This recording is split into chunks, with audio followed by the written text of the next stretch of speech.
మామ ముందు ఈ వీడియో చూడు, తర్వాత దీనికి వచ్చిన ఫన్నీ కామెంట్స్ చూద్దాం. మేమైతే బెంగళూరులో ఉన్నప్పుడు మా పక్కింటి ఆమెడైతే ఇలా చేసేదండి. చాలా టేస్టీగా ఉంటది. అబ్బబ్బబ్బా, ఎప్పుడు హాట్ తిని బోరు కొడుతుందా, స్వీట్ తిని బోరు కొడుతుందా, హాట్ అండ్ స్వీట్ ఇలా కలిపి చేసుకుంటే చాలా టేస్ట్ ఫ్రెండ్స్. ఇంకెందుకు లేటు, మీరు ట్రై చేయండి.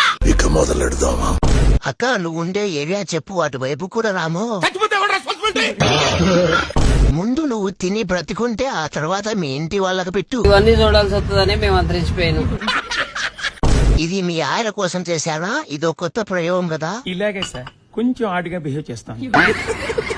నాకు తెలిసి మా వీధిలో కుక్కలు కూడా తినవు దీన్ని. ఎలా తింటున్నారా దీన్ని? చచ్చిపోతారా మనుషులు ఇది తింటే? నిన్ను చేసుకున్నవాడు ఎవడో కానీ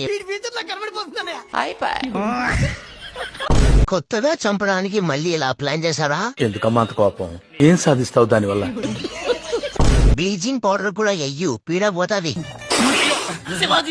శివాజీ కాఫీలో గోమూత్రాలు కలిపారా? మీ ఇంట్లో వాళ్ళు అందరూ ఇది తిన్నారా అండి? ₹1,00,00,000 ఇచ్చినా కూడా కొన్ని పనులు చేయను. వాటిలో మొదటి పని ఇదే. చూస్తూనే వచ్చేస్తుంది, ఇంకా తింటే ఏమైనా ఉందా? 2 డైరీ మిల్క్ చాక్లెట్లు, కొద్దిగా చికెన్ మసాలా వేయాల్సింది. ఎలకల మందులా పనిచేసేది. ఇది కుంభీ పాకర్రా. మేమైతే బెంగళూరులో ఉన్నప్పుడు మా పక్కింటి ఆమెడైతే ఇలా చేసేదండి. ముందు ఆ నేర్పించిన బెంగళూరాంటికి బాంబులాగా తెంగే. ముందు వాడికి కాదు, వీడికి బాంబు లగాదేంగే. ఇలాంటి చాలా ఉన్నాయి ఇంకా.